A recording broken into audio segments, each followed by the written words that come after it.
Victoria Sullivan adjusted her emerald green dress, her palms growing clammy as she surveyed the Christmas-lit restaurant. At 34, she told herself she'd moved past the jitters of first dates, yet here she sat, alone and uncertain as she had been at 20.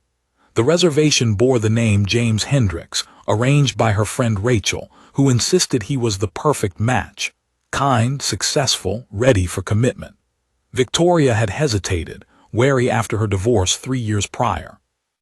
She'd thrown herself into pediatric nursing, finding solace in caring for children, but lately her apartment's silence felt oppressive and the holidays unbearable. She glanced at her phone, 7:15. James was still late. The waiter refilled her water twice, offering apologetic smiles that made her cheeks flush. At 7:30, her phone buzzed with a message that made her stomach drop. "I'm sorry, but I don't think this is going to work out. Rachel mentioned you were divorced. I'm really looking for someone without that kind of baggage. I hope you understand. Best wishes." Victoria stared at the words, their edges blurring as tears prickled her eyes. She blinked them away, forcing steady breaths. This wasn't unexpected. Too old, too career-focused, too scarred by her failed marriage. Each rejection reinforced her fear that she'd missed her chance at the life she'd envisioned. She gathered her coat, dignity intact, when a small voice interrupted. "Excuse me, miss. Why do you look so sad?" Victoria looked down to see a little girl with blonde pigtails, a red velvet dress, and a teddy bear clutched to her chest. Her blue eyes held sincere concern. "Oh, sweetheart, I'm okay," Victoria replied, forcing a smile. "Shouldn't you be with your family?" The girl pointed to a nearby table where a man sat with an older couple. He noticed, concern etching his handsome features. "But I saw you and you looked lonely, like you needed a friend." Before Victoria could answer, the man approached.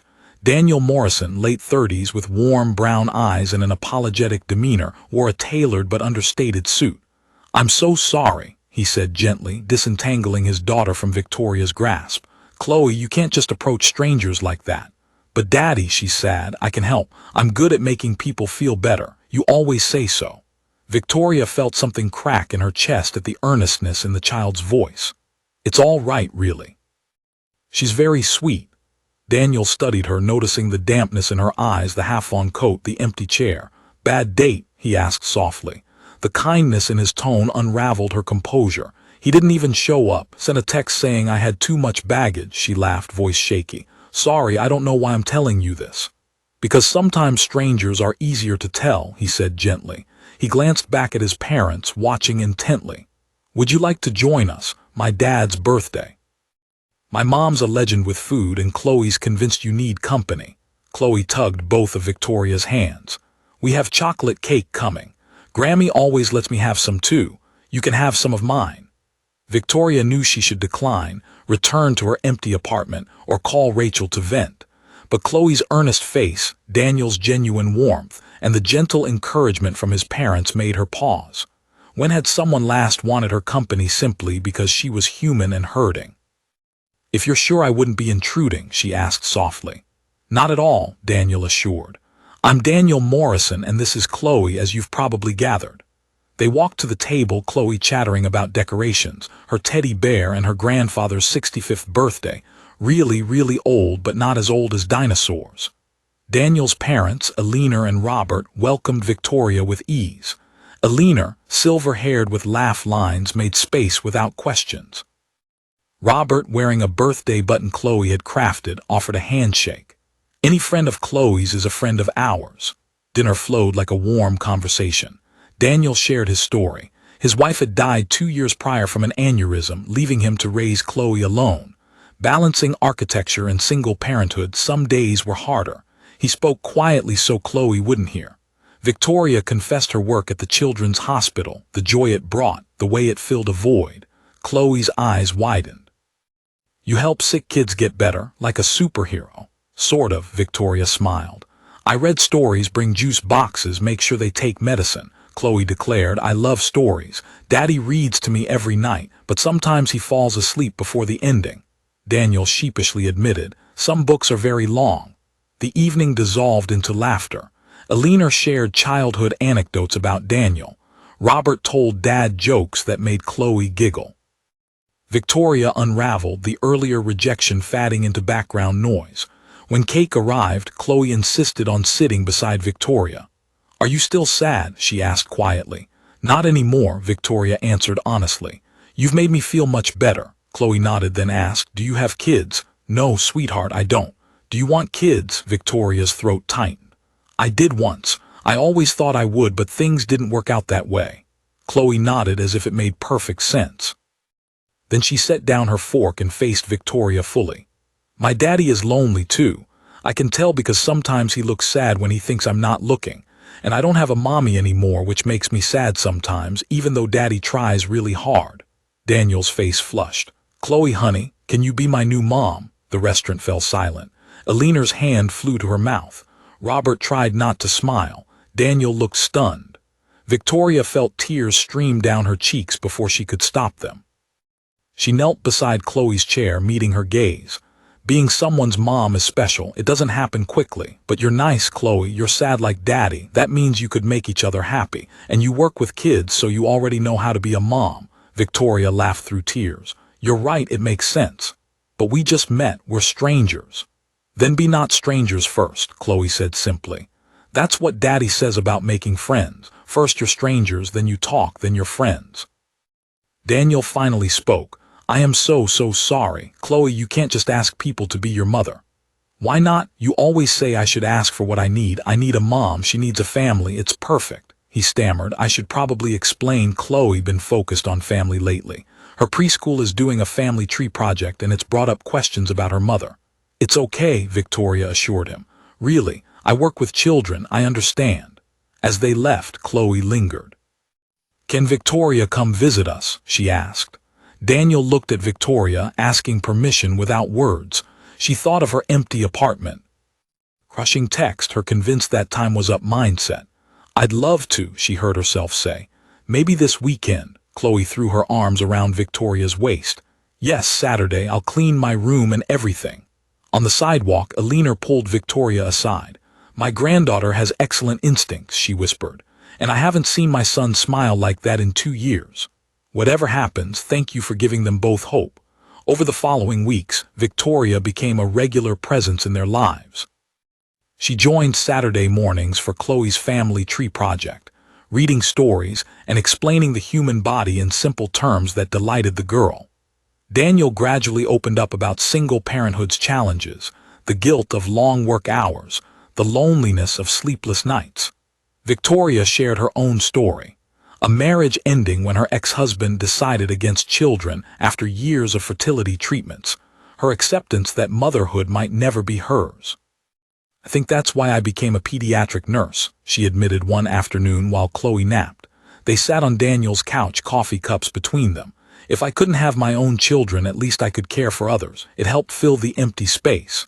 Daniel held her hand. "For what it's worth, you're incredible with Chloe. She adores you. I know she put us in an impossible situation with that first question, but I'm grateful she did. I wouldn't have had the courage to approach you otherwise." "Why not?" "Because you were dealing with your own pain. Because I thought maybe I was too broken to try again. Because loving someone and losing them destroyed me and I wasn't sure I could risk that again." He paused, thumb tracing circles on her hand. "But Chloe reminded me that love is always worth the risk." On Christmas Eve, Daniel invited Victoria to join their celebration. The house smelled of cookies and pine. Chloe had crafted ornaments, glittering with determination. The one she gave Victoria read, "My favorite nurse," in wobbly letters.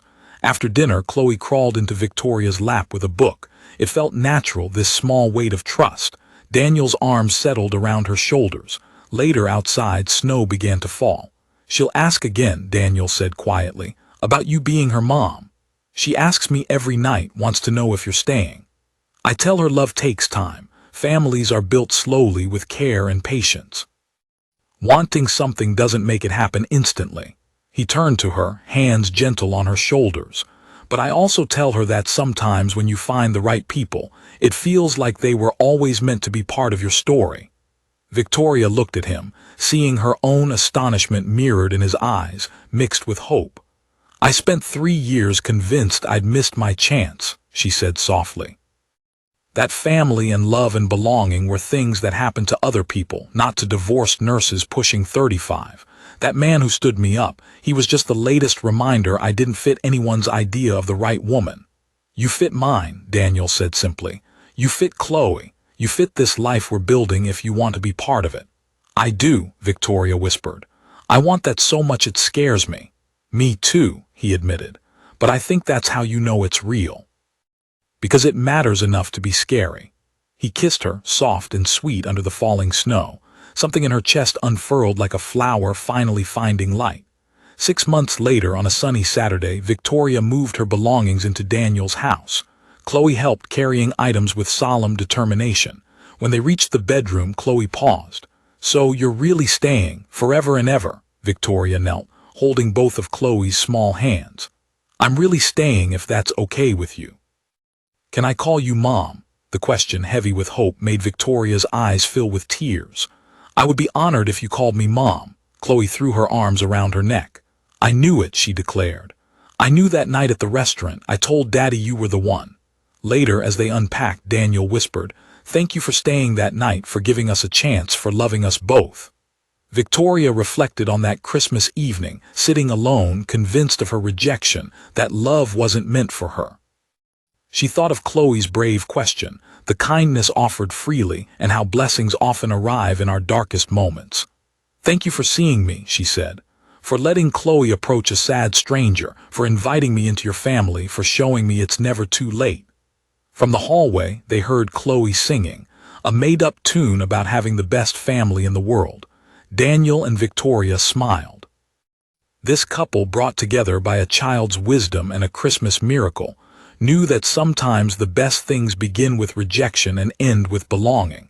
Sometimes it takes a 4-year-old to see what adults fear to hope for, and sometimes the family you're meant for finds you in unexpected ways, asking impossible questions, offering love when you need it most. Can you be my new mom? Chloe had asked. Victoria had learned to answer yes, not just to the question, but to all of it.